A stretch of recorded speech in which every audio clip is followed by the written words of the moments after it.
If you want to just watch the calming video, mute me and enjoy. But if you're like me and just here to hear the audio play in the background of your life to keep the thoughts away, then put on your headphones and let's begin.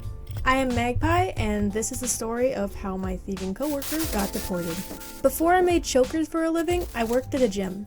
It wasn't the most reputable place, nor was the place it was located in.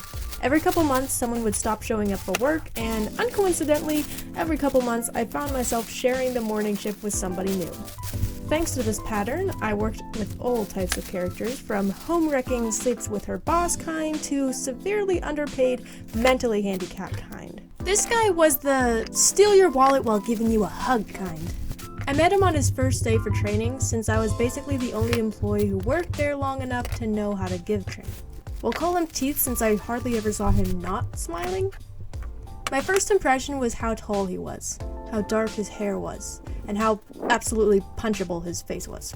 I won't lie and tell you that I'm not the judgy type, because I definitely am. I don't like people that suck the compliment teat of others till it's dry and chapped. And this guy wasn't stopping at just your teat. You can bet he'd be fingering and prodding your whole of interests, asking you questions like what movies you like, what your favorite foods are, what your mother's maiden name was, and laughing heavily even at the smallest of jokes from others. Only one other coworker and I seemed to keep our social chastity belts on around Mr. Teeth. How the schedule worked? Myself and one other lucky bastard would work together from 5 a.m. to 10 a.m. till more coworkers came in.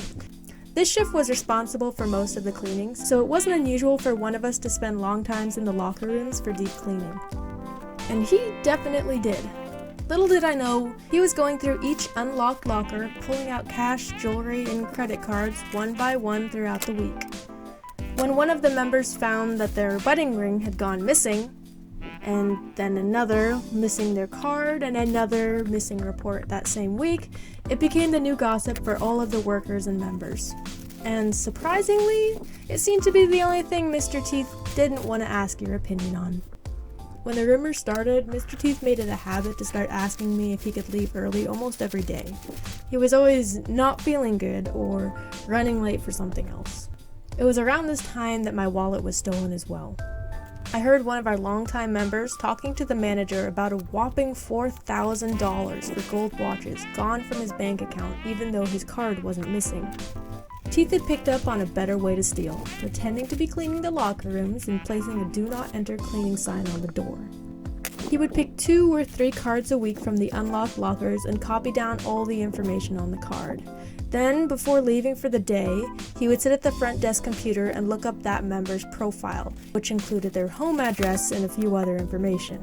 He could easily make just about any online purchase and answer the security questions that came with them. At this point, the semi-psychotic owner of the gym, a man I saw in the news this year for refusing to close his doors during a global pandemic and challenging anyone to try and stop him, put up posters all over the gym.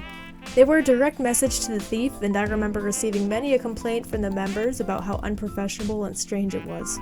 The posters read something along the lines of threatening the thief with more than just jail time, and that it was only a matter of time before they are caught.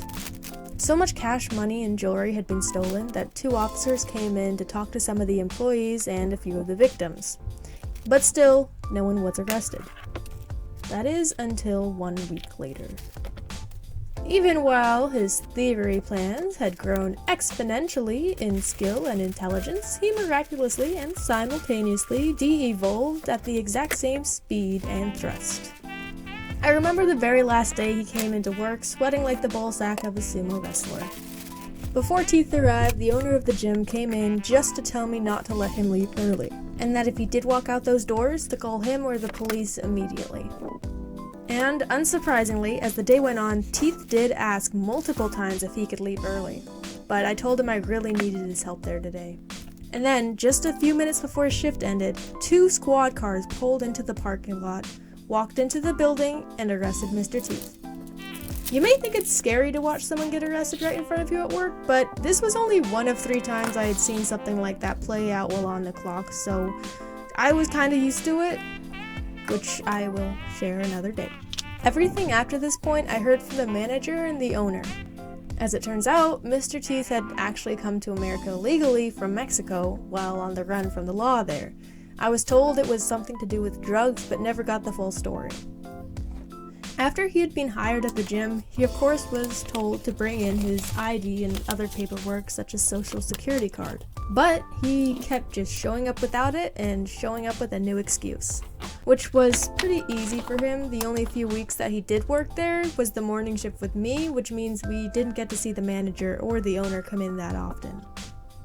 I never did get my wallet with my ID, cards, and a good amount of cash back, but at least any money that was spent on my card was returned.